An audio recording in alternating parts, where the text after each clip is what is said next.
Ya, repito. Entonces, para hacer un recordatorio de lo que no está grabado, el sistema endocrino, no hay que olvidarnos que está compuesto por las famosas glándulas, y las glándulas, histológicamente hablando, si ya lo vieron con Israel, podrán acordarse que son células epiteliales especializadas, encargadas de producir hormonas. Estas células epiteliales especializadas, en algunas circunstancias, puede ser también el famoso neuroepitelio, ¿ya?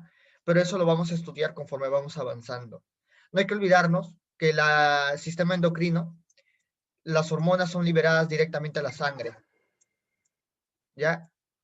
Y hablamos de sistema endocrino justamente cuando nos referimos a glándulas. Neuroendocrino es cuando estamos hablando de las células de neuroepiteliales, ¿ya? El nervioso, que lo hemos estudiado durante todas estas semanas, y acá viene la diferenciación entre paracrino y autocrino. Y esto deben recordar simplemente a su seminario de biología número 1, ¿no? Aquellos que hicieron señalización celular. Paracrino, ¿cuál era la diferencia con autocrino? Que la comunicación ocurría entre dos células que venían de diferentes estirpes celulares. O sea, una comunicación entre células que se originan en endodermo y otras que se originan en ectodermo, por ejemplo. Puede ser mesodermo-endodermo, mesodermo-ectodermo o viceversa. Pero son siempre células de diferente origen embriológico. El autocrino, en cambio, es cuando la comunicación ocurre entre células de la misma estirpe embriológica. O sea, células que han nacido ambas en ectodermo o endodermo o mesodermo. O también cuando hablamos de una autoestimulación. Esto de la autoestimulación es mucho más cuando hablamos del sistema inmunológico a nivel de linfocitos, macrófagos y neutrófilos. ¿Ya? Entonces, chicos, no hay que olvidarnos que la interacción más importante es entre el sistema nervioso y endocrino.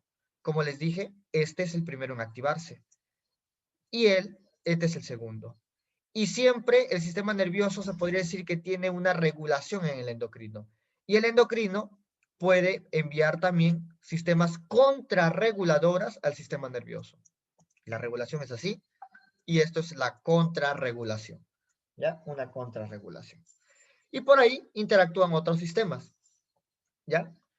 ¿Qué es una hormona? Una sustancia química producida y secretada por una célula pequeña, perdón, por una célula en pequeñas cantidades que se desplaza por la sangre para alterar la actividad de otras células efectoras que poseen receptoras allá. En otras palabras, una hormona es cualquier molécula de origen ya sea proteico, lipídico, que va a discurrir por la sangre y va a generar un cambio celular. Y este cambio celular va a depender obviamente al tipo de receptor con el que nos encontremos. ¿Ya?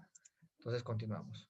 Acá están las comunicaciones, una comunicación paracrina, dos células diferentes, una comunicación a través de neurotransmisores, que es la nerviosa, ¿ya?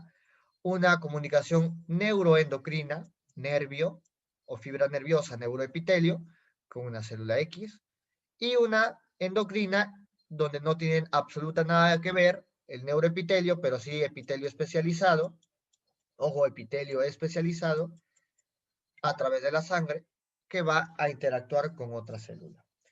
Esta célula diana, todas estas son células diana, así se les llama, ¿ya? En algunas circunstancias puede ser otra glándula, ¿no? Como por ejemplo, cuando hablamos de la hipófisis, ¿no? Cuando acá nosotros ponemos a la hipófisis, normalmente la célula diana es otra glándula, solo con dos excepciones, que se le llaman hormonas somáticas, que es, por ejemplo, la hormona del crecimiento y la prolactina. Son las hormonas hipofisiarias somáticas, porque no van a otra glándula, sino que actúan directamente dependiendo de su función. ¿Ya? Los tipos de mensajeros químicos endocrinos, vamos a tener a las hormonas, que son los protagonistas de estos. Vamos a tener a algunos neurotransmisores, citoquinas, que hablamos, cuando hablamos de citoquinas, hablamos del sistema inmunológico. ¿Ya? Hablamos del sistema inmunológico. ¿Solo sistema inmunológico? No. Pueden haber algunas otras células mesenquimatosas, como por ejemplo los fibroblastos. Factores de crecimiento, ojo, ojo, ojo, ojo. Acá entra un tipo de célula muy importante que recientemente está tomando batuta en este tema hormonal y de citoquinas, que son los adipocitos. Antes simplemente se creía que los adipocitos tenían como una única función, almacenar los triglicéridos. Ahora, nosotros sabemos que los adipocitos pueden liberar tanto hormonas como también citoquinas. O sea, en procesos inflamatorios, nosotros podemos observar que los adipocitos también entran en la chamba. Y esa es la razón de por qué algunos de los pacientes o personas obesas van a interactuar diferente a algún tipo de infecciones.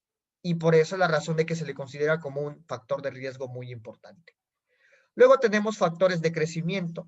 Los más comunes que van a ver son el EGF, van a ver por ahí al BGF y por ahí también al TGF, ¿no?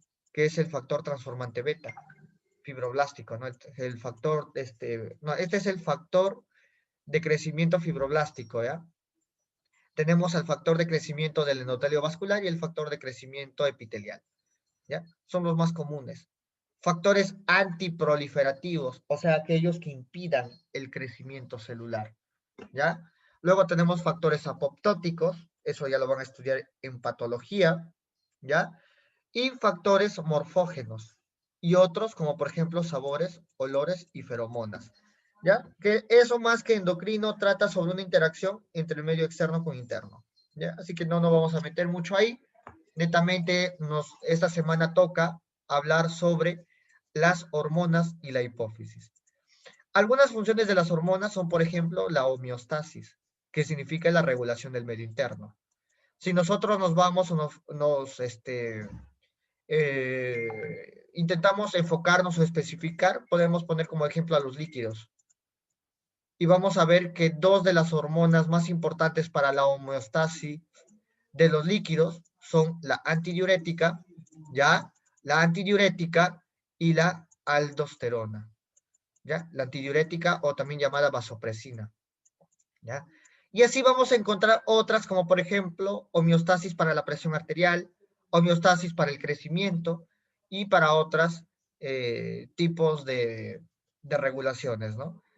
Si hablamos del crecimiento y el desarrollo, la más importante, no hay que olvidarnos de la hormona del crecimiento.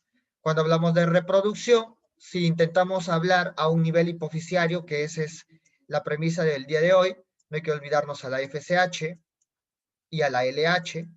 Cuando hablamos del metabolismo energético, no hay que olvidarnos de la TSH con las hormonas tiroideas. Y cuando hablamos de un aspecto conductual, estamos hablando más que todo de neurotransmisores que en estas circunstancias se va a tratar como si fueran hormonas. ¿Ya? Seguimos.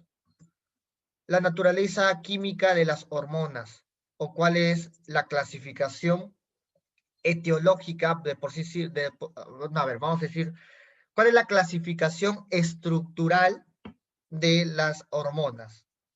Vamos a tener algunas que son derivadas de los aminoácidos, como por ejemplo, aquellas derivadas de la tirosina. Cuando hablamos de las derivadas de la tirosina, tenemos a las hormonas tiroideas y a las catecolaminas. Y dentro de las hormonas o neurotransmisores en algunas circunstancias, dependiendo si lo libera una neurona o una glándula, podemos encontrar la adrenalina, noradrenalina y la dopamina. Las tres, chicos, pueden trabajar tanto como hormona o como neurotransmisor. Pero, la que más se apega al concepto de hormona va a ser la adrenalina. Y cuando nosotros lo sintetizamos de manera artificial, lo denominamos epinefrina. ¿Ya? Epinefrina. Luego tenemos aquellos derivados del triptófano, por ejemplo, la serotonina, que es metabolizada de la glándula pineal como melatonina. Si les viene alguna pregunta sobre melatonina, ¿cuál es el concepto básico que debemos acordarnos? ¿Alguien lo recuerda? Concepto básico de la melatonina y glándula pineal. ¿A qué lo relacionamos? A ver, La Gustavo regulación Torres. del sueño. Regulación del sueño, efectivamente. Hay que acordarnos del sueño. Este es el que nos permite generar el sueño. Derivadas del colesterol. Mira, cuando hablamos de derivadas del colesterol, yo les recomiendo algo muy fácil. Ustedes dicen hormonas del colesterol. Hay dos tipos, sexuales y no sexuales. Ojo, que las hormonas lipídicas, en realidad vamos así, ¿no? Hormonas lipídicas. Vamos acá con aquellas que derivan del colesterol y aquellas que no derivan del colesterol. ¿Ya? Cuando hablamos de que no, perdón, de que derivan del colesterol, nosotros decimos sexuales, no sexuales. Sexuales tenemos en el hombre a la testosterona, a la androsterona, en las mujeres tenemos al estrógeno y a la progesterona. Dentro de los estrógenos, a veces nosotros tenemos el mal concepto de que, por ejemplo, no conocemos a esta molécula, estriol. ¿Alguien sabe qué es el estriol? ¿Alguien sabe qué es el estriol, chicos? ¿Lo han escuchado alguna vez? Creo que es un derivado del estrógeno, igual que el estradiol. En realidad no es un derivado, es un estrógeno.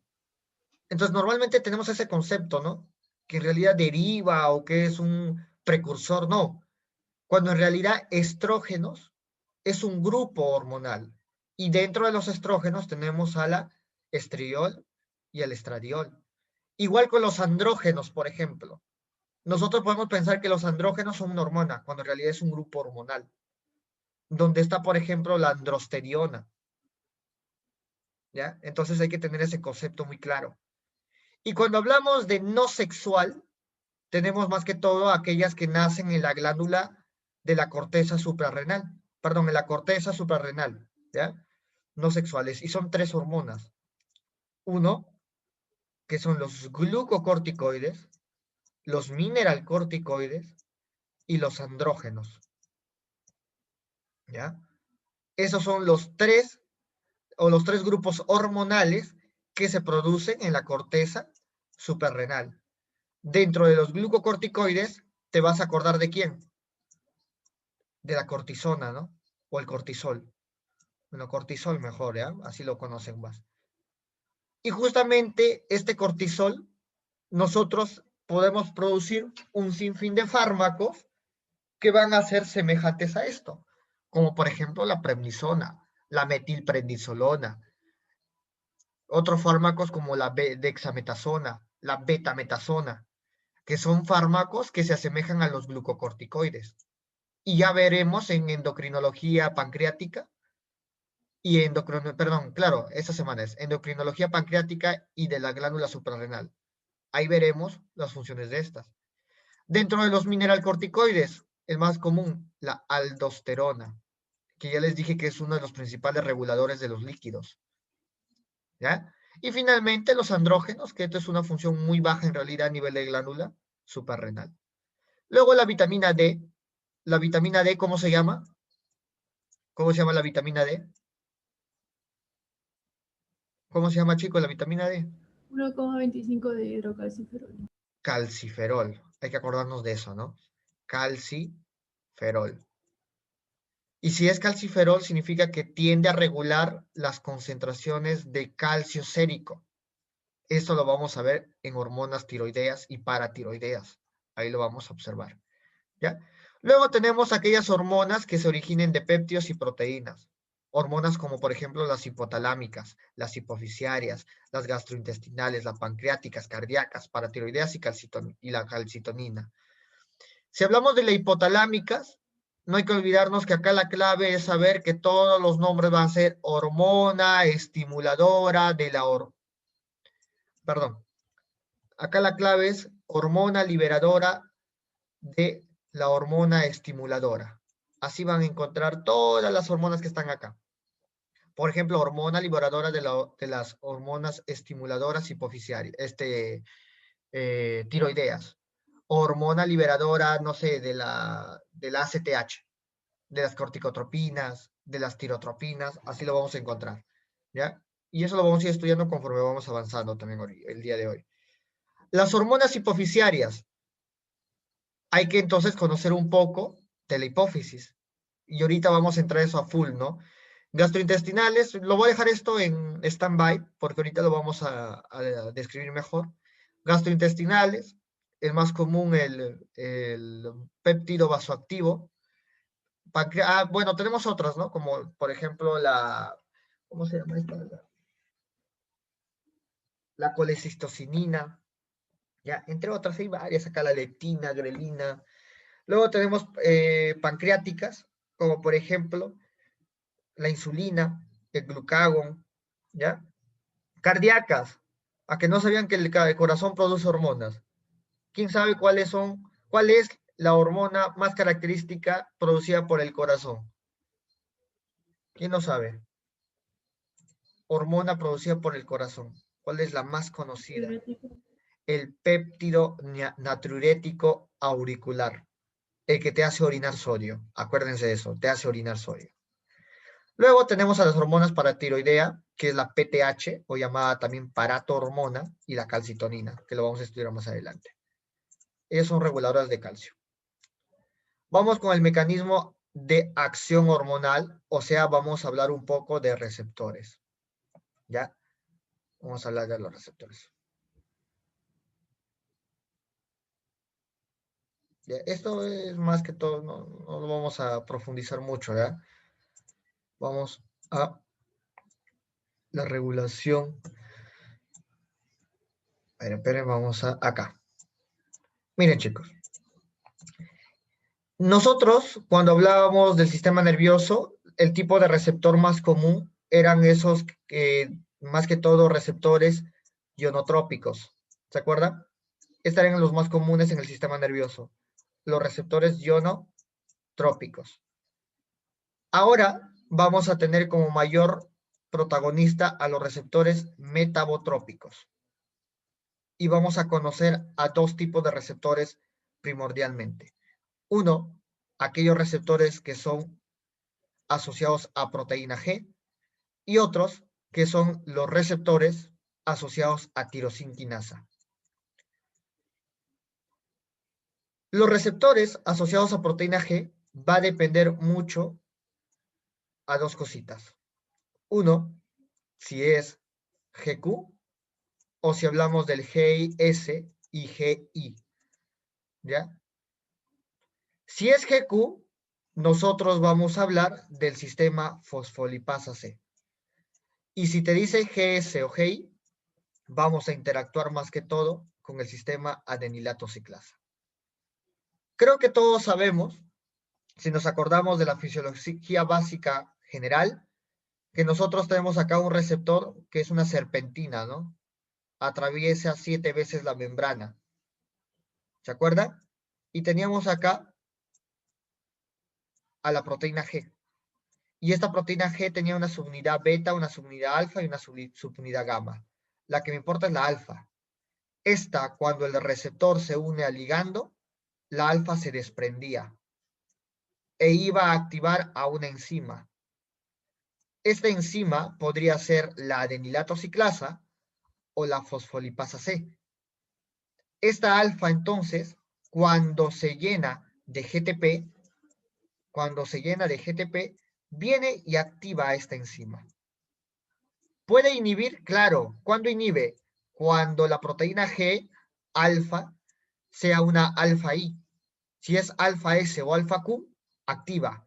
Estas activan, te voy a poner acá abajo, activa. ¿Ya? Y la GQ también activa. La GI no, la GI inhibe. ¿Ya?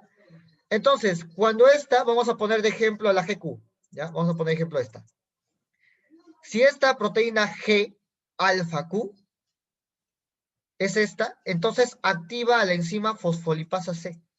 Y esta enzima asócialo como si fuera una fábrica. ¿Ya? Como si fuera una fábrica. Y cuando una fábrica está activa, produce materia prima. ¿Cuál es la materia prima? Esto de acá. El diacilglicérido con el IP3 calcio. El IP3 calcio. Estos son segundos mensajeros. Los segundos mensajeros son aquellos encargados de amplificar una señal. ¿Qué quiere decir? Que estos van y esparcen la señal a nivel intracelular, para que al final genere una activación enzimática que te genera la actividad funcional o el cambio celular. Por ejemplo, ¿qué tal si hablamos del músculo liso y viene por acá la adrenalina? Si hablamos de un receptor GQ, tiene que ser un receptor beta-adrenérgico alfa 1. Si llega acá, ¿qué va a originar la interacción del alfa 1 con la adrenalina? Aumento de estos segundos mensajeros que generalmente generan contracción muscular lisa, por ejemplo, ¿no? Es un ejemplo. ¿Ya? Entonces, si nos damos cuenta, este es el segundo mensajero, esta es la enzima, y la contracción muscular lisa sería el cambio celular o el cambio fisiológico. Pero para que esto pueda ocurrir, tiene que haber la amplificación de señales, que es mediada por los segundos mensajeros. ¿Estamos? ¿Hasta acá, chicos, hay preguntas? Chicos, ¿hasta acá hay preguntas? Chicos, ¿hay preguntas No, hasta acá? gracias. Miren, acá tenemos algunos de los ejemplos que hemos hablado, ¿no? Por ejemplo, si hablamos de noradrenalina. Si hablamos de noradrenalina, este interactúa con receptor beta. Todos sabemos que el receptor beta 1 y el receptor beta 2 son de tipo GS, mira. Y si hablamos de GS, ¿qué enzima está activada? El adenilato ciclasa. Y si yo activo la adenilata ciclasa, ¿qué aumenta? El AMP cíclico. Todos sabemos esto, ¿no? ¿Y qué genera esto? Este es el amplificador. Y mira cuál es el efecto celular. Activar proteincinasa, que me va a generar, no sé yo, por ejemplo, si hablamos del beta 1, te puede generar aumento del sistema de conducción cardíaco. Te genera más despolarizaciones. Mira el otro, si hablamos de acetilcolina. La acetilcolina, ¿por qué acá te pone receptor muscarínico? Porque los nicotínicos, ¿qué son? Los nicotínicos son receptores asociados a canales, o sea, son ionotrópicos. Y esa es la razón de por qué yo no puedo ponerlos acá. Porque cuando hablamos de endocrinología nos referimos más a los muscarínicos. Dice G0. Bueno, en realidad acá, ¿qué tendría que ser? GQ, ¿no? Esto es GQ. Voy a ponerlo acá, GQ. ¿A quién activa? Fosfolipasa C. La fosfolipasa C, ¿qué aumenta? IP3 calcio, diacilglicérido. ¿Qué te genera el IP3 calcio? Entrada de calcio, obviamente. Y esta es la razón de por qué te genera a veces contracción. Y la diacilglicérido, activación de la proteína quinasa C. ¿Qué te genera esto? Esto, en algunas circunstancias, te puede generar, por ejemplo, aumento de secreciones. E incluso, por ahí la literatura menciona que hay una única ocasión que cuando nosotros tenemos un receptor GQ en endotelio vascular, nosotros vamos a tener que la fosfolipasa C, mediante el aumento de la proteína quinasa C, va a originar la activación de la enzima NOI, que es el óxido nítrico sintasa inducible. O sea que te aumenta producción de óxido nítrico. Y este viaja al músculo liso y te genera vasodilatación. Lo hemos visto en autónomo, por ejemplo. ¿Ya? Esta es una situación especial, un evento especial, que te recomiendo que lo recuerdes. Acá tenemos otro ejemplo, a la histamina, de cómo este receptor histaminérgico que interactúa con el GQ, pero acá ya se activa la fosfolipasa A2. ¿Qué receptor histaminérgico activa fosfolipasa A2? Tenemos H1 y H2. ¿Cuál es el histaminérgico que activa fosfolipasa A2? ¿Quién se acuerda? ¿Cuál es el que tiene que ver con compromiso inmunológico y cuál tiene que ver con el compromiso gástrico? O sea, secreción gástrica. ¿Alguien se acuerda? Chicos. Receptores histaminérgicos. Receptores histaminérgicos. ¿Nadie? H1, acuérdate del 1 de inmunología. ¿Ya? Como se parece la I, acuérdate de inmunología. O sea, este es el del ejemplo. El H2 tiene mucho más que ver con receptores a nivel de células parietales, o sea que te ayudan a la secreción gástrica. ¿De qué? De ácido clorhídrico. Razón por la cual hay algunos fármacos que se encargan de inhibir estos para disminuir la secreción gástrica, como por ejemplo la ranitidina. Como habrá otros que se van a encargar de disminuir la H1, la interacción de los receptores H1, para disminuir los procesos inmunológicos que tienen que ver con la histamina. Y si hablamos de procesos inflamatorios, que es mediado por este segundo mensajero, que es el ácido araquidónico, vamos a tener que es, por ejemplo, más que todo cuando hablamos de procesos de hipersensibilidad de tipo 1, o sea, reacciones alérgicas, alergias. Y si hablamos de alergias, entonces, ¿qué tomas para tu alergia? Clorfenamina, la cetiricina, todos ellos, ¿no? Por ahí el profesor está de cólera y te quiere preguntar por cuál es la diferencia de una clorfenamina y una cetiricina. Uno es un inhibidor histaminérgico de primera generación y el otro de segunda. O sea, uno te causa sueño y el otro no. ¿Cuál te causa sueño? La clorfenamina. La cetiricina no. Acá a nivel de fosfolipasa A2, ¿habrá algún inhibidor? Claro. Los glucocorticoides. Los glucocorticoides. ¿Ya? Luego, esta fosfolipasa A2 produce ácido araquidónico y mediante la enzima COX-2, ahí está, la ciclooxigenasa, te producirá algunos mediadores que son principalmente prostaglandinas, que te generarán el cambio celular, y las lipooxigenasas, que te generarán los leucotrienos. Leucotrienos. ¿Ya? Entonces, hasta ahí, chicos, estamos viendo toda una generalidad sobre receptores celulares, que espero que se acuerden, por favor. Ya sabemos el orden. Así que el orden es lo más importante, chicos, aquí, ¿ya? Para que no se confunda. Acá tenemos un poco más del sistema de enilatociclasa.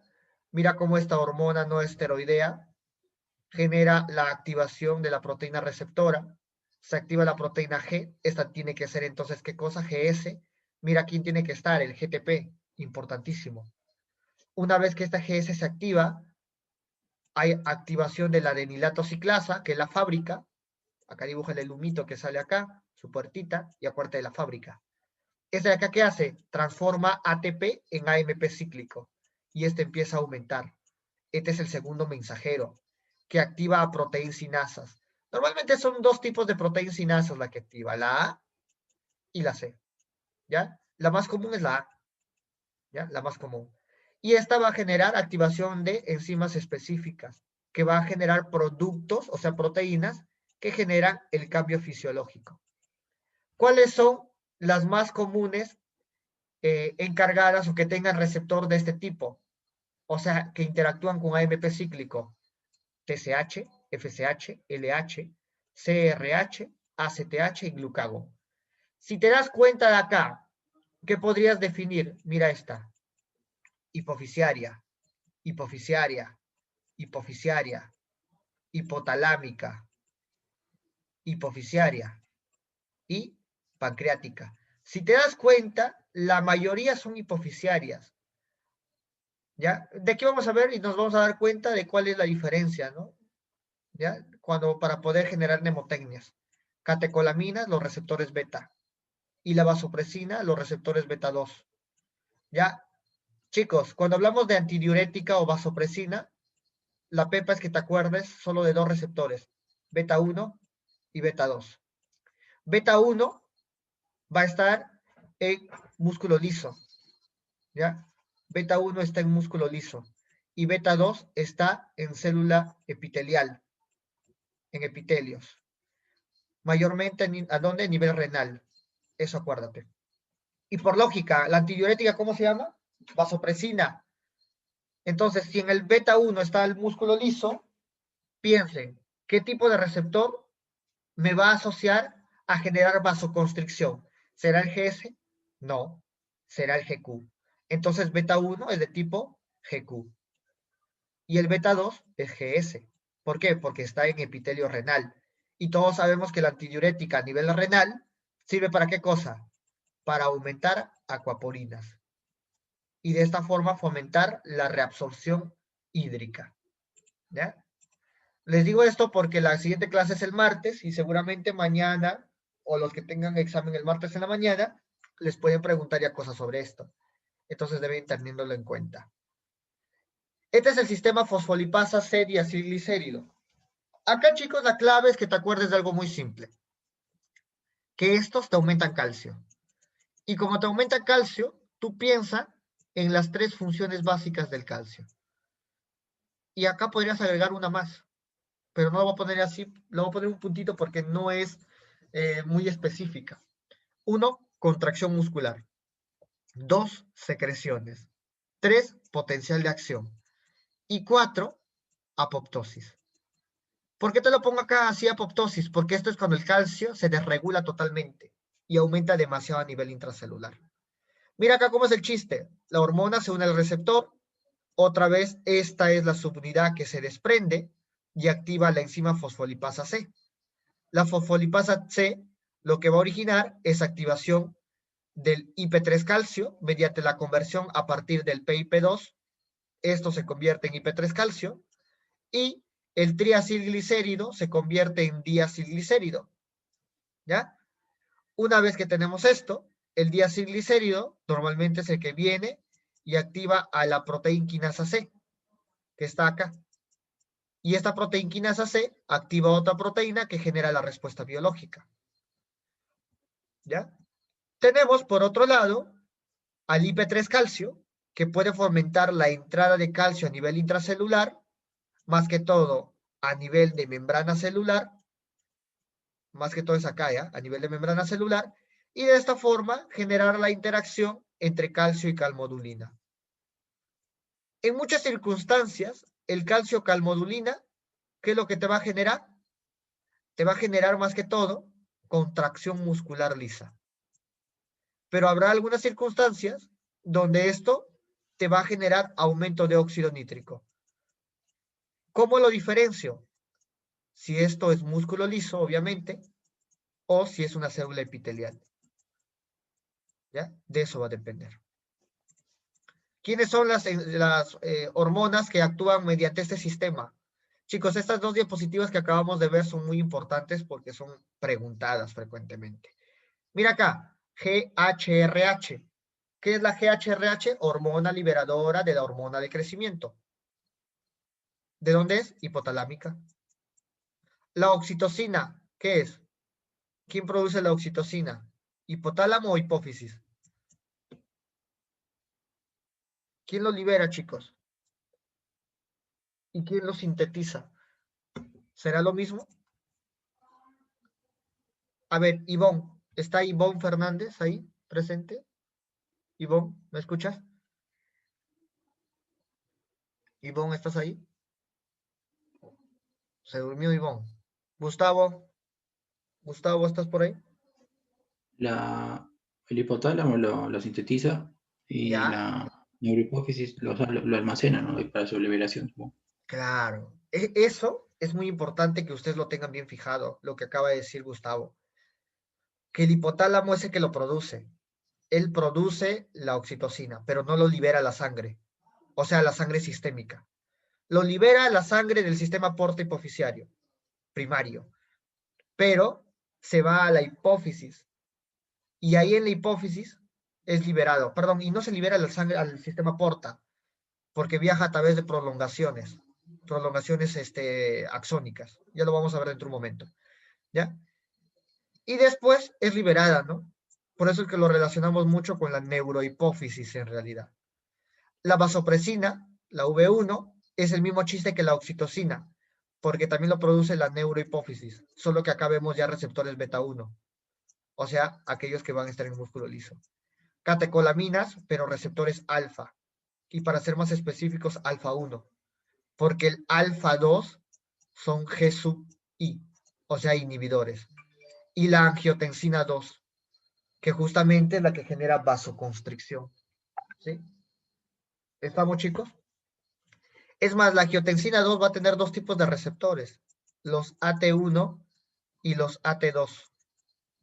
El AT1 en realidad es GS y el AT2 es el que es GQ, porque el AT1 te genera aumento de renina, perdón, de aldosterona, te genera estimulación de producción de aldosterona, y GQ es la que te genera la vasoconstricción, ¿ya? A tenerlo en cuenta.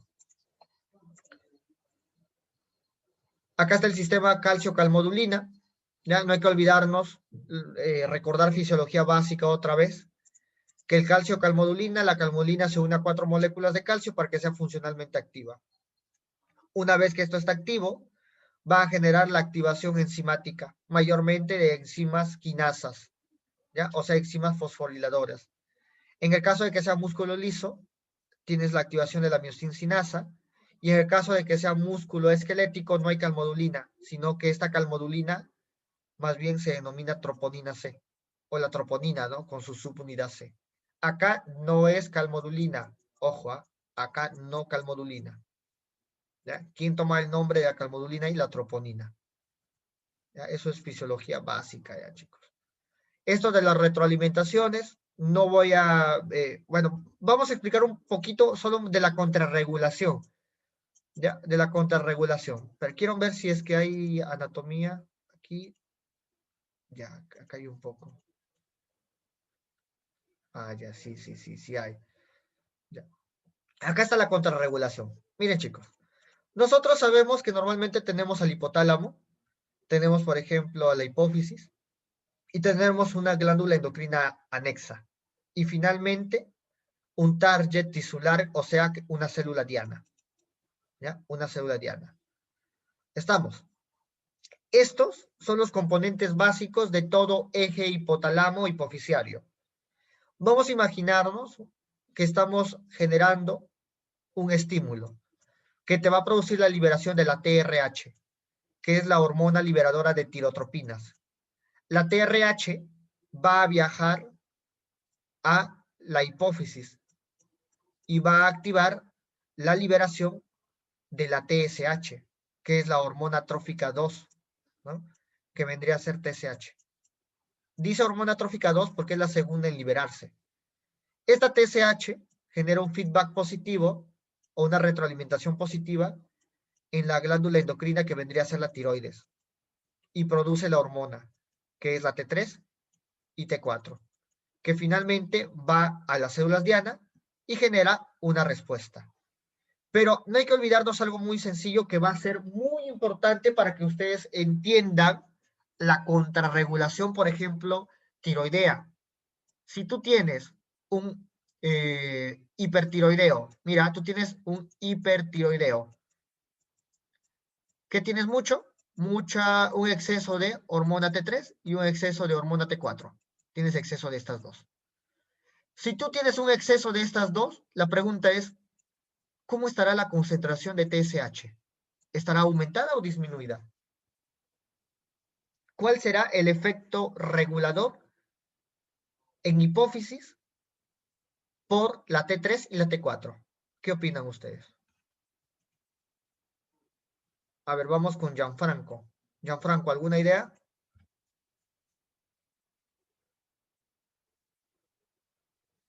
Gianfranco, ¿alguna idea?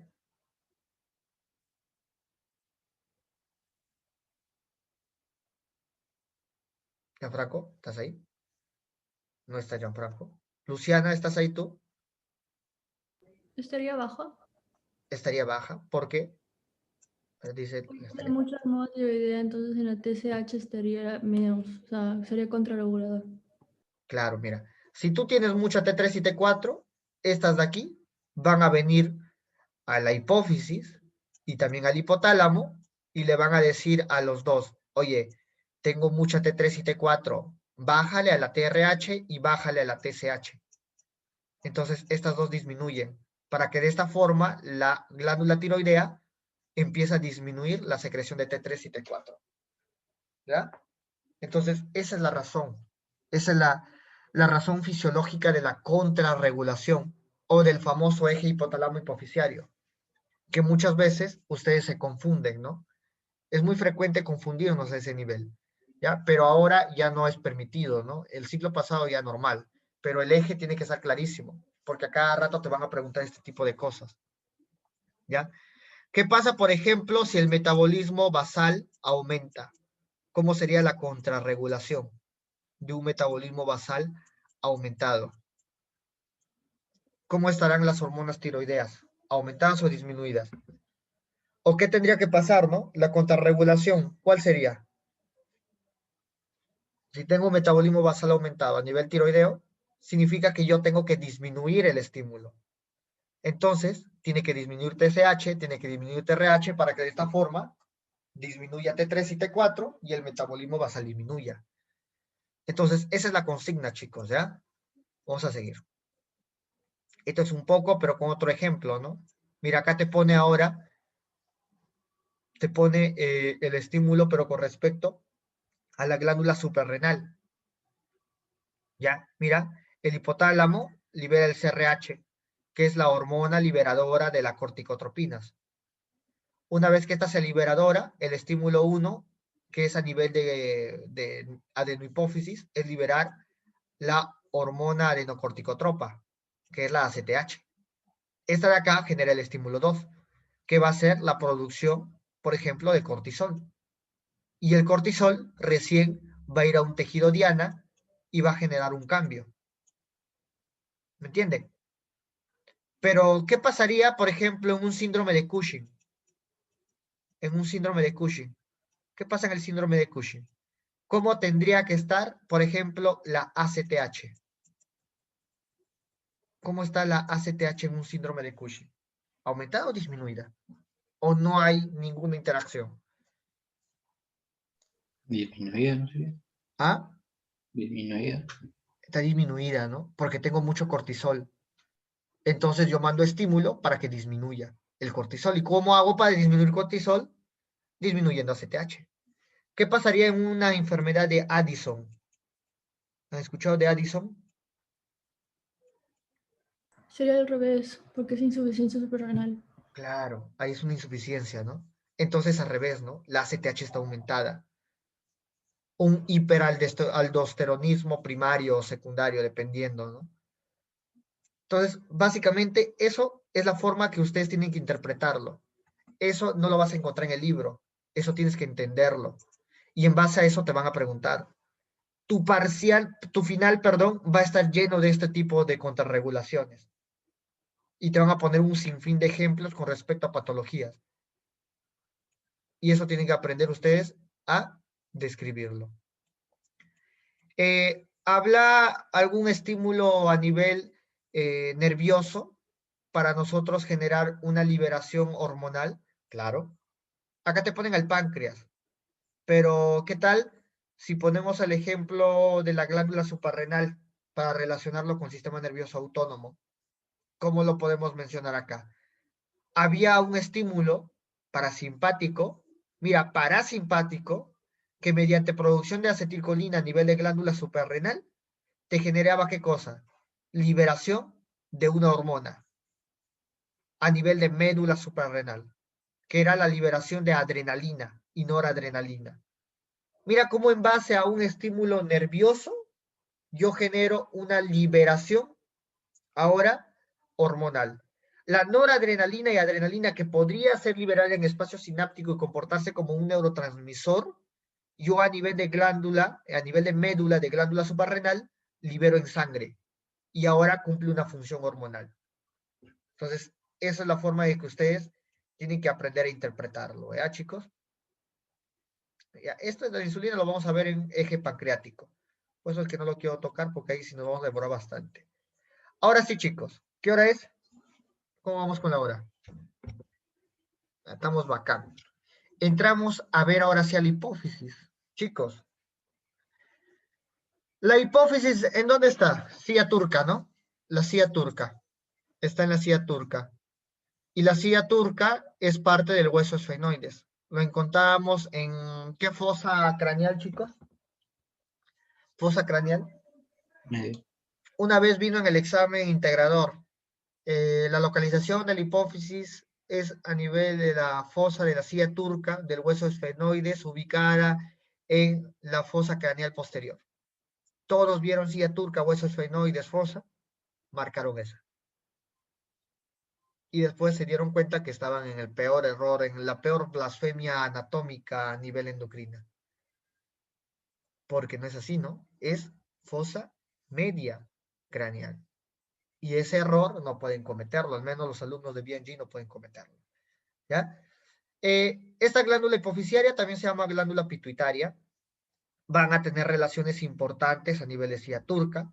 La más importante que siempre relaciono yo es ¿cuál, chicos? Una relación anterior. Ya han hecho anatomía con Fernando. ¿Cuál es la relación más importante a nivel anterior? Quiasma óptico. El quiasma óptico. Importantísimo, que por acá está el surco prequiasmático y vamos a encontrar la parte posterior del quiasma óptico. Y justamente esta es la razón de por qué algunos tumores comprimen acá y te pueden generar ¿qué tipo de hemianopsia? Heterónimo bilateral. Hemianopsia heterónima ¿bi qué? Bitemporal. ¿Cierto? Y te puede venir en el examen. Justamente, además, esta es el punto de entrada para algunas operaciones hipofisiarias, ¿no? Entran por acá, por los senos paranasales, ¿va?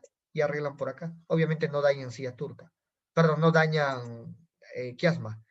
Otra relación importante es lo que está acá arriba. ¿Esto qué es? Anatomistas, a ver. ¿Qué es esto? Tercer ventrículo, ¿no? ¿Cuál ventrículo? El tercero. El tercer ventrículo. ¿Ya? ¿Y esto de acá qué es? ¿Qué es esto? ¿Qué es esto de acá? ¿Qué, chicos? ¿Nadie? Es el hipotálamo. No, no. No, ese es el hipotálamo. ¿Ya? Bueno. Entonces, chicos, nosotros vamos a encontrar a la hipófisis. La hipófisis va a tener tres partes en realidad. Una adenohipófisis o hipófisis anterior, una neurohipófisis o hipófisis posterior y una pars intermedia. Nosotros vamos a tener que acá dentro de la hipófisis anterior tenemos la parte más importante que es la pars tuberalis. ¿Por qué es más importante la pars tuberalis, chicos? Porque es la que más me importa la pars... Uy, uy, ¿qué pasó? ¿Qué pasó? Perdón, la pars distalis, la pars distalis. Las pars distalis. O bueno, todavía no entramos ahí, ¿ya? Luego entramos ahí en la siguiente gráfico porque creo que he visto por ahí que está en la siguiente lámina. Ya. Tenemos entonces adenohipófisis, neurohipófisis y pars intermedia. La adenohipófisis es la que produce la mayor cantidad de hormonas. ¿Cuáles son las hormonas que te producen estas? A ver. Chicos. Gonadotropina. ¿Cuál? Gonadotropinas. A ver, un momento, chicos.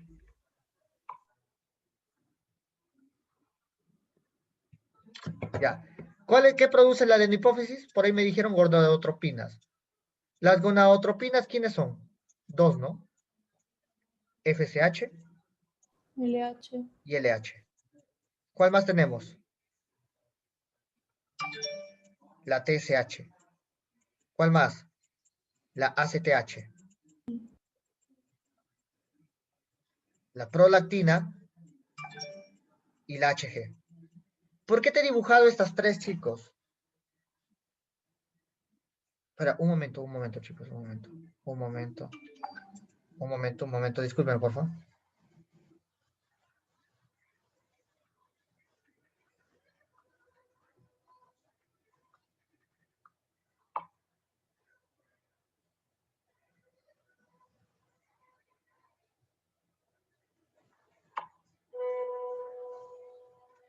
Ya, seguimos, chicos. Ya, a ver.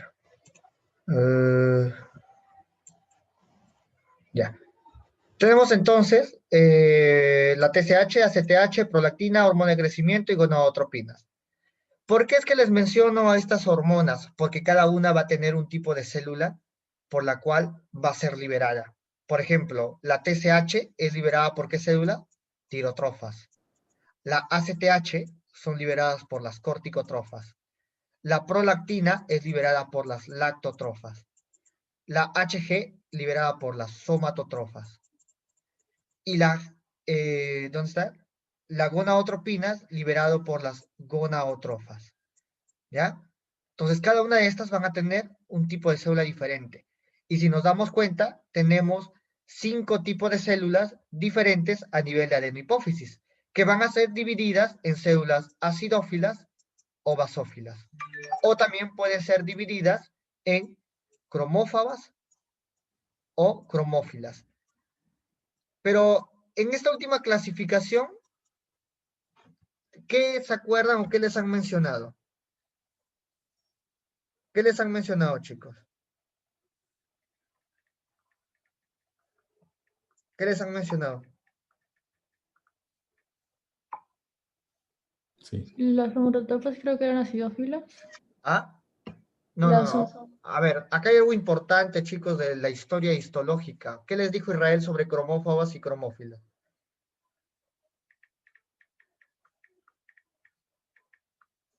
Y las cromófagas en sí no tienen una función. ¿O no? ¿Mm?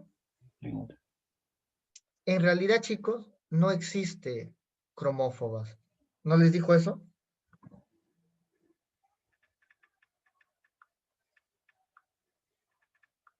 ¿No les dijo eso, chicos?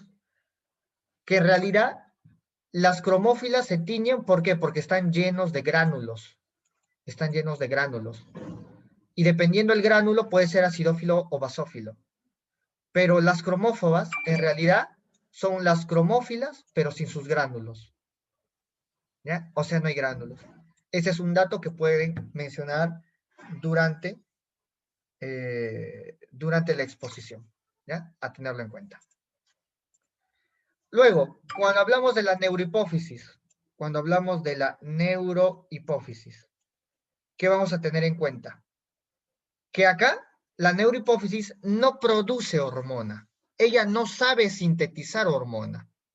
Ella libera hormona. Y libera hormona gracias a 2 tipos de neuronas que vamos a encontrar acá. Y estas 2 envían a las hormonas acá. La liberan acá para que éstas sean liberadas a la sangre. Y acá te he dibujado 2 puntos porque estos 2 puntos representan a 2 núcleos hipotalámicos. Uno que te voy a poner la S y te voy a poner la P. Para que acá salga la mnemotecnia sapo. ¿Ya? La mnemotecnia sapo. Uno es el núcleo supraóptico que te produce la antidiurética. Mira, la antidiurética. Y el paraventricular que te produce la oxitocina. Viajan a la neurohipófisis y son liberadas. Ahora, pregunta histológica muy frecuente. Definir parénquima y estroma de adenohipófisis y de neurohipófisis. De adenohipófisis y neurohipófisis. Por ejemplo, ¿quién es el parénquima de adenohipófisis y neurohipófisis? De adenohipófisis son las células, ¿no? Las células acidófilas o las células basófilas. O células epiteliales especializadas. Y de la neurohipófisis son las prolongaciones axónicas, ¿no? Y no hay que olvidarnos que en realidad la neurohipófisis no almacena hormonas neurohipofisiarias, sino que acá hay unas pequeñas dilataciones. ¿Cómo se llaman estas dilataciones? Histología. Yo sé que Israel sí les dijo esa. ¿Eh? ¿Cómo se llaman esas dilataciones? ¿Pituicito? No, no. Pituicito es otra cosa. ¿Cómo se llaman esas dilataciones? Cuerpos de Henry. Los cuerpos de Henry. Y ahí es donde se va a acumular las hormonas neurohipofisiarias. Y cuando viene el estímulo, ¡pum!, lo libera. ¿Ya?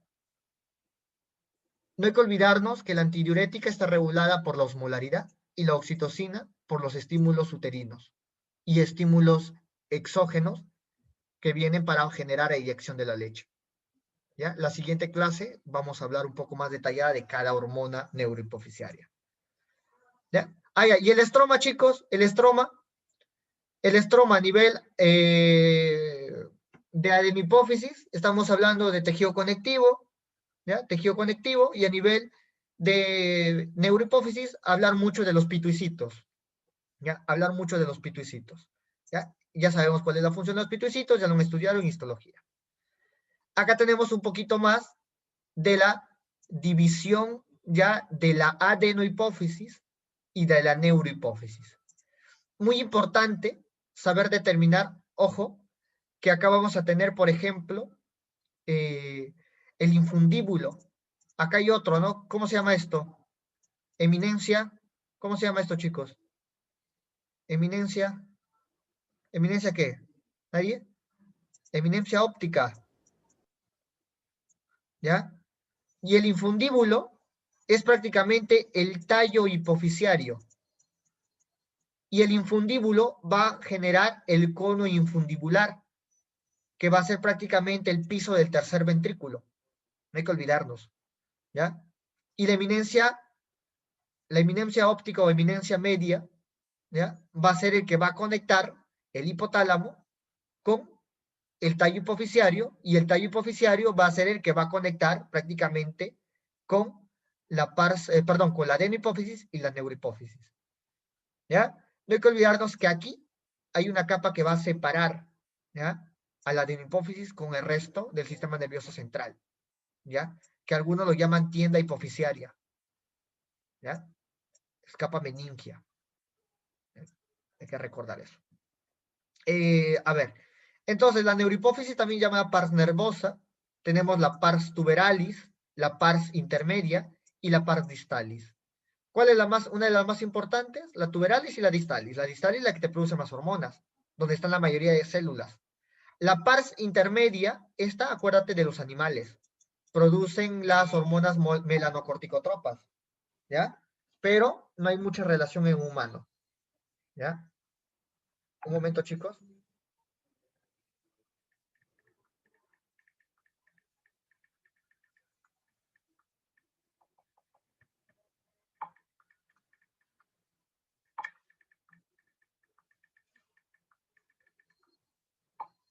Un momento, chicos.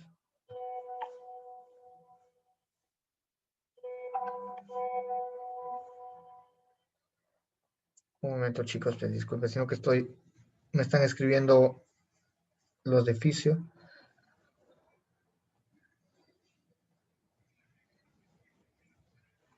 Ya, chicos. Creo que me están avisando que mi clase mañana es a las 2 de la tarde también. Ya. ¿Qué nos hemos quedado? Ah, ya, que esto es del animal, ¿no? El del animal. El humano lo tiene muy regresionado. A nivel embriológico, ahí sí tenemos pars intermedia funcional, ¿ya? Pero ahorita a nivel ya adulto o niñez ya no. ¿Estamos? Acá tenemos un poco de las hormonas que son producidas. Ya te he explicado. Vamos a ver un breve resumen nada más. La TSH, que te estimula la producción de hormonas tiroideas, lo vamos a estudiar la siguiente semana. La ACTH, de aquí a 2 semanas, que te estimula la corteza suprarrenal. ¿Ya? La hormona de crecimiento lo vamos a estudiar en esta semana. Luego tenemos la FSH y la LH, que es de aquí a 3 semanas. La prolactina, que también lo vamos a revisar en esta semana y en la penúltima semana, no, en la última semana. Esta de acá, que lo produce la pars intermedia, no me importa, bórrala, porque el humano no lo tiene, muy desarrollado ya a nivel ya maduro, o a nivel de adulto. La oxitocina, producida por la neurohipófisis, y antidiurética, producida por las neurohipófisis. Entonces, estas dos y esta va a ser el motivo de discusión de esta semana. Y la finalidad es que salgan tigres en esas dos. Este es el sistema porta hipofisiario. ¿Les han explicado en anatomía el sistema porta hipofisiario, chicos? ¿Chicos? Sí. ¿Sí?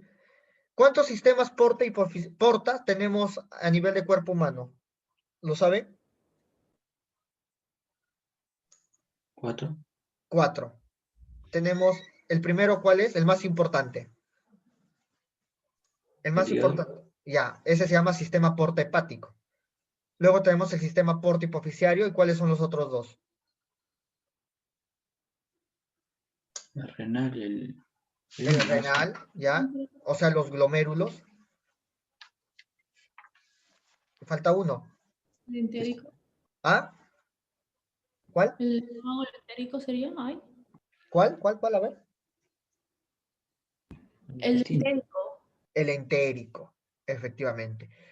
Ahora, la actual literatura anatómica, si, pregúntale a Fernando si gusta, el sistema porta entérico, o antes llamado sistema porta esplénico, ya no está considerado, porque forma parte del porta hepático, ¿ya? Eso es para que recuerden en morfofisiología 2. Un sistema porta es la unión de arterias y venas, ¿ya? Un lugar donde va a haber concentración de arterias y venas a montones. O sea que vamos a tener una aglomeración capilar, ¿ya? Ese es un sistema porta hipoficiario, ¿ya? El sistema porta hipoficiario son dos, el primario y el secundario, ¿ya? Son dos, primario y secundario. ¿Estamos? La neurohipófisis solo trabaja en realidad con el secundario, ¿ya? En cambio, la adenihipófisis tiene que trabajar con ambos. Y va a estar formado por dos arterias, una arteria hipoficiaria superior y una arteria hipoficiaria inferior, ¿ya? Y una arteria hipoficiaria inferior. Ya les habrán hablado que una nace de la carótida, que todo eso ya no me meto yo ya. Eso ya les han dicho en anatomía, ¿ya? Este es el sistema hipotálamo porta hipoficiario, ¿ya? Para recordarlo nada más, no hay que olvidarse que nosotros tenemos acá, vamos a hacer esto así, ¿ya? Esto es hipotálamo, esto es hipófisis, y acá vamos a dibujar a hipotálamo otra vez, hipotálamo e hipófisis.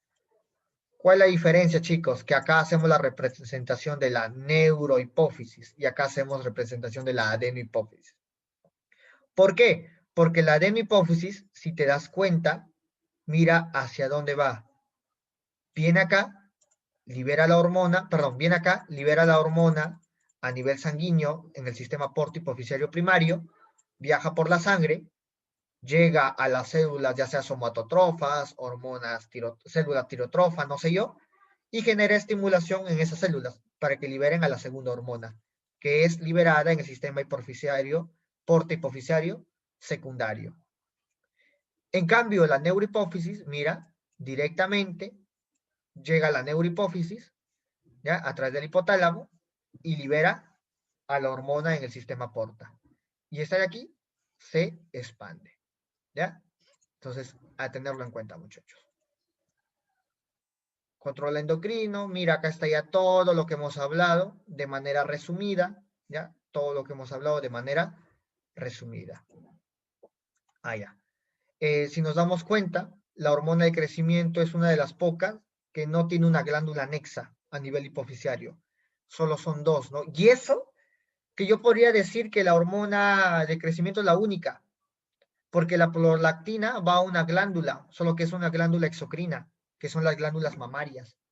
En cambio, la hormona de crecimiento no. Esa va directamente a la célula diana. Con una sola excepción, ¿no? Cuando va a activar el IGF, que es el factor de crecimiento insulínico, ¿ya? O también llamado somatomedina C. ¿Ya? No hay que olvidarnos, somatomedina C. Acá tenemos un poco de la señalización intracelular. Ah, ya, espera. Ya que estamos acá en base a las hormonas hipoficiarias, ¿nosotros qué podemos deducir? Uno, acuérdate que la mayoría, bueno, en realidad todas acá, con solo la excepción de la GH, ¿son de qué tipo, chicos? La GH, ¿qué receptor tiene? Receptor tirosinquinasa. Luego el resto son de tipo GS. Son GS. ¿Ya? A tenerlo en cuenta. Son GS. Tenemos acá la señalización TRH, que es en realidad, TRH es una hormona liberadora por el hipotálamo, o sea, la hormona liberadora de tirotropina. Acá está el eje hipotálamo hipoficiario tiroideo, que lo vamos a ver en la siguiente clase, ¿ya? Y que ya lo hemos explicado un poco, ¿no? Interpretarlo siempre en base. Mira, tú si quieres evaluar el eje, siempre tienes que ver cómo está la hormona final. Y en base a cómo está la hormona final, tú puedes interpretar cómo está esta y cómo está esta, ¿ya?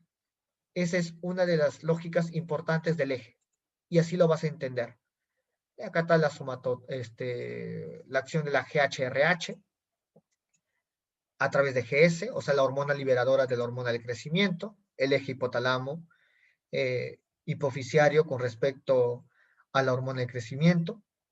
Mira cómo la hormona del crecimiento va directamente a la célula diana, ¿ya? Hay un inhibidor directo de la hormona del crecimiento. ¿Alguien sabe cuál es? ¿Cuál es la hormona inhibidora directa de la hormona del crecimiento? ¿Alguien La sabe? La sí, la somatostatina, ¿no? La somatostatina es un inhibidor directo. ¿Ya? Acá tenemos un poquito más, esto ya lo revisan ustedes, es de cada una de las hormonas ya mencionadas. Y vamos a empezar a hablar de la neurohipófisis. ¿Qué quieren hablar primero hoy día? ¿Neuro o adeno? ¿Cuál hormona quieren? Bueno, acá hay un poco de relación de la neurohipófisis. Ya, ¿cuál quieren primero, chicos? Ustedes decidan. ¿Quieren ver neuro o adeno? Acá está hormona de crecimiento. ¿Cuál quieren primero, chicos? Yo creo que le metemos hormona de crecimiento, ¿ah? No sé qué dicen ustedes. A mí las tres me gustan, chicos. Endocrinología, yo amo endocrinología. O si gustan, dejamos las tres hormonas para el martes. No sé, no, depende de ustedes. ¿Cuál quieren ver? ¿Cuál quieren ver entonces? neuro, no sé cuál es la más fuerte. Las tres son bonitas en realidad. No sé, depende de ustedes. A ver, digan por el chat. La de crecimiento. Esta es ahí. ¿Cuál? Ya, la hormona de crecimiento. La hormona de crecimiento es un polipéptido. ¿Ya? Y al ser polipéptido, no se olviden una cosa importante. Las hormonas pueden ser de origen lipídico o peptídico. Bueno, ya, vamos a ponerle de proteína, ¿no? Que puede ser un polipéptido o puede ser una proteína, ¿no? Porque no es lo mismo decir polipéptido que proteína, ¿no? Entonces, la mayoría son polipéptidos, ¿ya? Por ejemplo, tiene 191 aminoácidos. Su gen está en el brazo largo del cromosoma 17. O sea, una mutación en este cromosoma puede generar alteración del crecimiento. La vida media sanguínea es de 6 minutos a 20. La producción diaria de adultos es de aproximadamente entre 0.2 a 1 miligramo al día. Cuando aumenta por demasiado, vamos a tener las patologías que tienen que ver con el exceso de crecimiento, y cuando tenemos por debajo de este rango, vamos a ver alteraciones con respecto al enanismo, ¿no? No hay que olvidarnos su eje. Su eje nace en el hipotálamo, y el hipotálamo va a estar a la merced de un sinfín de estímulos, estímulos excitadores y estímulos inhibidores, ¿ya? El hipotálamo entonces envía la hormona GHRH y lo libera acá, en el sistema porta hipofisiario primario, que está en ¿dónde? ¿Cómo se llama este lugar? ¿Cómo se llama este lugar, chicos? Fundíbulo, ¿Ah? conveniencia, medio, no sé. No, ese Fundíbulo. es el infundíbulo. Ese es el infundíbulo. Entonces, en el infundíbulo encontramos el sistema porta hipofisiario primario. La GHRH viaja por este sistema, llega a través de venas a la hipófisis anterior, o llamado también adenohipófisis, y genera la producción o la excitación de la hormona, de las células somatotrofas que liberan la HG, la hormona del crecimiento. Esta hormona del crecimiento tiene dos opciones. Puede ir directamente a la célula diana o puede ir al hígado. Si va al hígado, produce al IGF-1. Acá está. Pensé que no estaba. Al IGF-1, que es el factor de crecimiento insulínico 1, llamada también somatomedina C. Y esta somatomedina C es la que va a generar la excitación de diversos tipos de tejidos. ¿Ya? Vamos a ver dentro de un momento cuáles son los efectos metabólicos, el efecto diabetogénico, entre otras cosas que seguramente ya habrán revisado en la literatura. La GHRH, que es la hormona liberadora de la hormona de crecimiento, actúa a través de un receptor asociado a proteína GS. También está en el dibujo. Acá está. Que genera activación de la adenilato ciclasa. La activación de la adenilato ciclasa aumenta el AMP cíclico, que activa la proteína quinasa A, activa proteína P, que esto va a ser como un factor de transcripción que a nivel nuclear produce la excitación del gen del ARN mensajero de la hormona de crecimiento que está en el cromosoma 17 y de esta forma aumenta la hormona de crecimiento. El SRIF se podría decir que es la somatostatina. Este más bien activa GI, entonces inhibe adenilato ciclasa y todo esto se va al tacho. ¿Me entienden? Entonces, chicos, genero la producción de la hormona de crecimiento, lo libero en sangre y se dirige al hígado o ya sea al tejido diana. ¿Ya? No nos importa ahorita, eso va a depender de cada caso, ¿no? Ya, seguimos acá. ¿Qué es el IGF-1? O llamada también somatomedina C. Su tiempo de vida media es larga, ¿no? Debido a que a EBP, ¿qué es EBP? ¿Alguien sabe? ¿Alguien sabe qué es BP?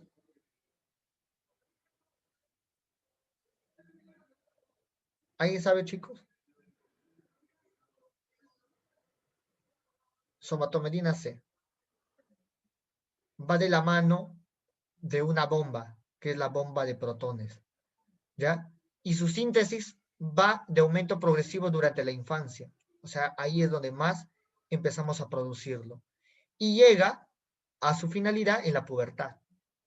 Va a depender, obviamente, del estado nutritivo, porque el hígado está a la merced del metabolismo de los nutrientes. La IGF-2 o somatomedina A tiene una síntesis constante a lo largo de la vida, pero en realidad esta de acá no es considerada como un factor de crecimiento específico, o sea, no sirve mucho para el crecimiento óseo o tisular, pero sí sirve para efectos metabólicos, ¿ya? Para efectos metabólicos. A lo que quiero llegar, que una disminución del IGF-A no te va a generar enanismo, por ejemplo. En cambio, una deficiencia de somatomedina C sí te genera enanismo. Y hay un enanismo específico para somatomedina C. ¿Cuál será? El famoso pigmeo africano. El pigmeo africano. Y este pigmeo africano tiene una característica importante, que es el único enano que puede reproducirse. Obviamente el acondroplásico también puede, pero el acondroplásico no tiene que ver con alteración de las somatomedinas o de la hormona de crecimiento. Entonces no se olviden, el pigmeo africano es el único que sí se reproduce. El otro no, porque no hay maduración sexual. ¿Ya? Luego tenemos los IGF-I, que son los factores insulínicos inhibitorios, más que todo. No hay que olvidarnos que son hipoglicemiantes y van a generar disminución de los aciglicéridos, o sea, de los lípidos. ¿Ya? Perdón, el IGF-I ¿cuáles son los efectos? ¿Ya? Los efectos de estos de acá. De este. Te están diciendo cuáles son los efectos de la somatomedina C. Uno, que es hipoglicemiante. Genera disminución de los aciglicéridos. Es mitógeno. Va a generar diferenciación, crecimiento esquelético y cartilaginoso. Vamos a ver cuáles son los tipos de crecimiento dentro de un momento. A ver. ¿Cuál es la secreción pulsátil de la hormona de crecimiento? No es que todo en cada momento está liberándose la hormona de crecimiento. Se dice que al despertarse, a nivel matutino, tienes un pico máximo de liberación de la hormona de crecimiento y antes de dormir también, ¿ya? Aquí lo vamos a ver. Obviamente que su principal regulación es en base a las hormonas que las estimulan, ¿no? Como la GRH y la somatostatina. Pero la liberación sigue siendo episódica. O sea, estos de acá no es que paran afuera, sino que van a liberarse en pulsos, ¿ya? A esto se llama secreción constitutiva. Perdón, secreción facultativa. Secreción facultativa. La secreción constitutiva no es en pulsos, es una secreción basal. Por ejemplo, a nivel pancreático nosotros tenemos una secreción constitutiva de insulina, o sea, una secreción basal de insulina. ¿Ya? Así es la forma en que lo vamos a interpretar. El control por retroalimentación por IGF-1, que es prácticamente las asas que hemos visto anteriormente, las asas largas, las asas cortas. Obviamente que si este aumenta, ¿cómo estará la hormona del crecimiento? Si yo tengo un aumento de IGF-1, ¿cómo está la hormona de crecimiento? ¿Cómo está? Disminuido, ¿no? ¿Qué pasa si hay una cirrosis hepática? Una cirrosis hepática. o una hepatopatía en un infante, ¿cómo estará el IGF-1? Disminuido, ¿Y cómo esperas encontrar la hormona de crecimiento? aumentada. ¿Pero qué será este paciente? ¿Va a ser enano o alto? Depende. Te agarré. ¿Ves? Hepatopatía, disminución de IGF-1, pero tiene mucha GH por contrarregulación. Sin embargo, el paciente es enano. ¿Se dan cuenta? Esa es la interpretación, muchachos. La concentración máxima llega en la noche. ¿Ya? Llega en la noche. Por eso come antes de dormir. Esta es la fija de las fijas de las fijotas. Esta diapositiva tiene que estar en tu cabeza sí o sí. ¿Ya? Esta es la que viene sí o sí. La hormona del crecimiento tiene efectos metabólicos importantes. Te voy a poner acá los efectos metabólicos. Y cuando hablamos de efectos metabólicos, tú vas a evaluar lo siguiente. Lípidos, perdón, carbohidratos primero, ¿eh? Carbohidratos, lípidos y proteínas. Mira acá, el estímulo para liberar hormona del crecimiento es una hipoglicemia. Por lógica, piensen, ¿qué hará la hormona de crecimiento con respecto a la glucosa? ¿Hará hipo o hiperglicemia? ¿Qué es la hormona de crecimiento? ¿Es hipoglicemiante o hiperglicemiante? Hipoglicemiante. ¿Cómo que hipoglicemia? Si el estímulo es la reducción de glucemia, o sea, si yo estimulo la hormona de crecimiento con reducción de glucemia, ¿es para reducir más la glucemia? No. Entonces, ¿sabes cuál es la técnica? Que todo esto son las estimulaciones. Por ende, la hormona de crecimiento genera lo opuesto a esto. ¿Estamos? Genera lo opuesto. Y hay algo muy importante, que la hormona de crecimiento es una hormona que le dice a la glucosa, ¿sabes qué? Mira, tú eres muy importante, tú eres mi principal fuente energética, pero ¿sabes qué? Ahorita no quiero que funciones. Yo quiero guardarte a ti. Y por eso genera esa hiperglicemia. Porque le dice a la glucosa, mira, tú descansa, que los ácidos grasos se encarguen de todo. Y por eso es que también, mira acá, reducción de ácidos grasos libres en sangre. ¿Por qué? Porque él va a aumentar los ácidos grasos. ¿Para qué? Para utilizarlo como fuente de energía, porque los carbohidratos no los usa. Seguimos. Entonces, mira, ahora vamos por procesos, porque a ti te van a preguntar por procesos. Entonces, la hormona de crecimiento, vas a dibujar tú acá los 3 procesos básicos, ¿no? Glucólisis, glucogenogénesis, glucogenólisis, y te falta acá la gluconeogénesis. Vamos primero con la glucólisis. ¿Potencia o inhibe glucólisis? ¿Qué opinan ustedes? ¿Potencia o inhibe glucólisis? Inhibe. Inhibe, porque yo no quiero usar glucosa. Así acuérdate, yo no quiero usar glucosa, quiero guardarla, entonces inhibo. ¿Activa o inhibe la glucogenogénesis?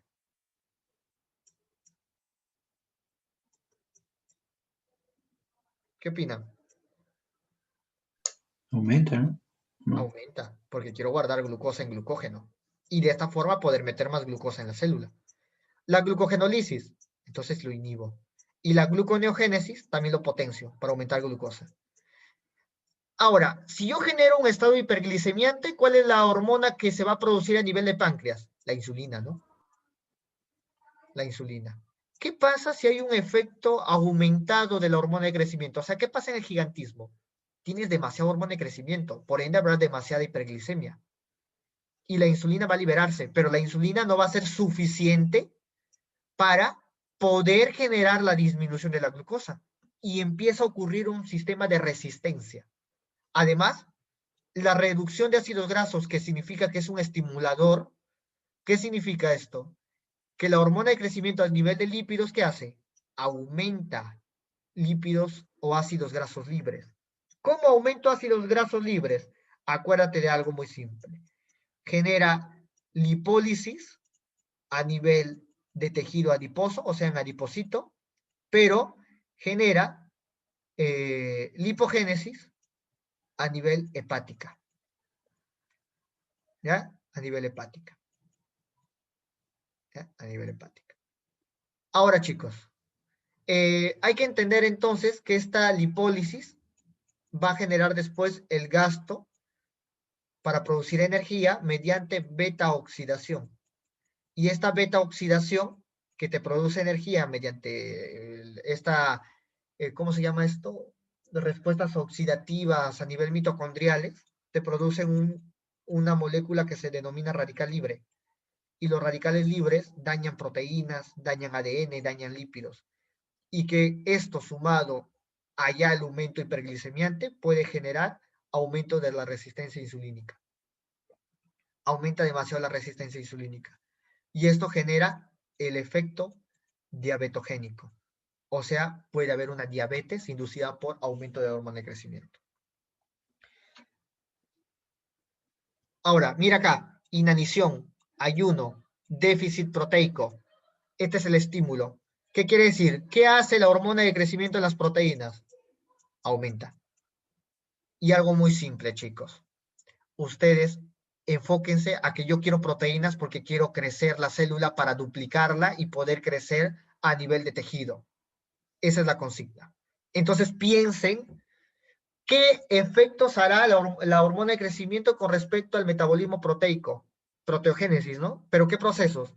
Activa la producción de transcripción, activa la producción de ribosomas, o sea, transcripción ribosomal, aumenta, por ejemplo, a los ARN mensajeros, aumenta la traducción, aumenta topoisomerasa, replica más rápido. Así tienen que pensar ustedes, ¿ya, chicos? Luego tienen que traumatismos, estrés, excitación, también produce un aumento de hormona de crecimiento. Acá hacemos referencia mucho también al estrés inducido por cirugías, ¿ya? Las cirugías, infecciones, porque estamos hablando de un estrés o un estrés oxidativo en base a inflamación, el ejercicio, la testosterona, el estrógeno, sueño profundo en la fase 2 y en fase 4, y la hormona liberadora de la hormona de crecimiento, obviamente. La inhibición, obviamente, será prácticamente en todo el efecto. Todos estos son efectos de la hormona de crecimiento, ¿ya? Y obviamente ellos tienen que inhibir para generar contrarregulación. Repito, esta diapositiva es clave. No hay sobre el crecimiento. Uy, ya. Chicos, antes de seguir entonces, creo que no hay. El crecimiento existe de dos formas. Hay dos tipos de crecimiento. Vamos a ver que va a haber un crecimiento a nivel de longitud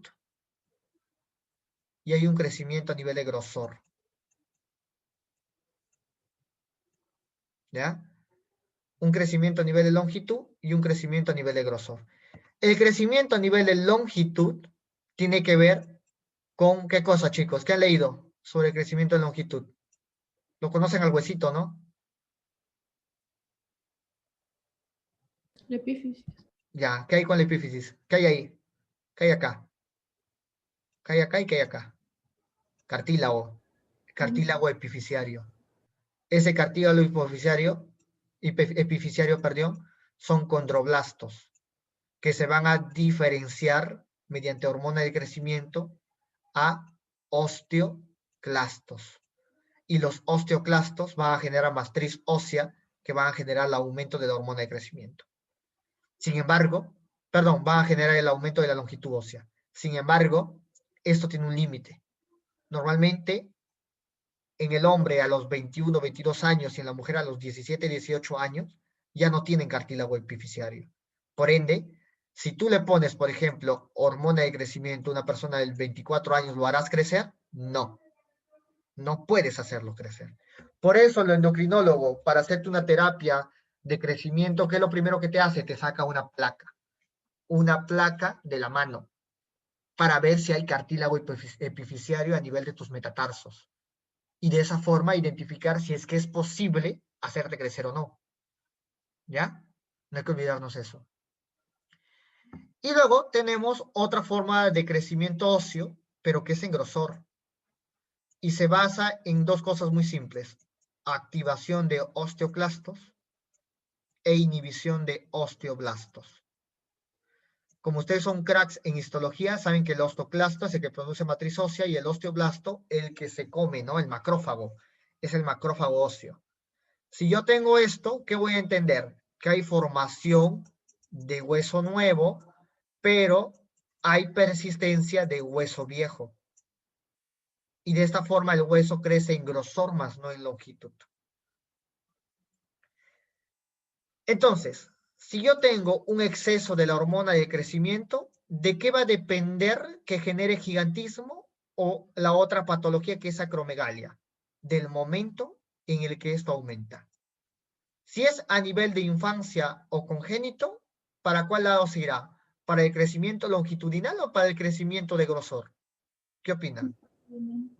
Longitudinal, ¿no? Y genera el gigantismo. Pero si se va por acá, o sea, después, ya en la adultez, te genera acromegalia. ¿Ya? Acromegalia. Y ahorita lo vamos a ver. Mira, acá tenemos, ¿no? Edad adulta, acromegalia. Característica, manos grandes, quijada grande, pelvis grande, ¿no? Huesos anchos. Mientras que el gigantismo, en prepuberts o también infantes, ya es con respecto a longitud, ¿no? A longitud.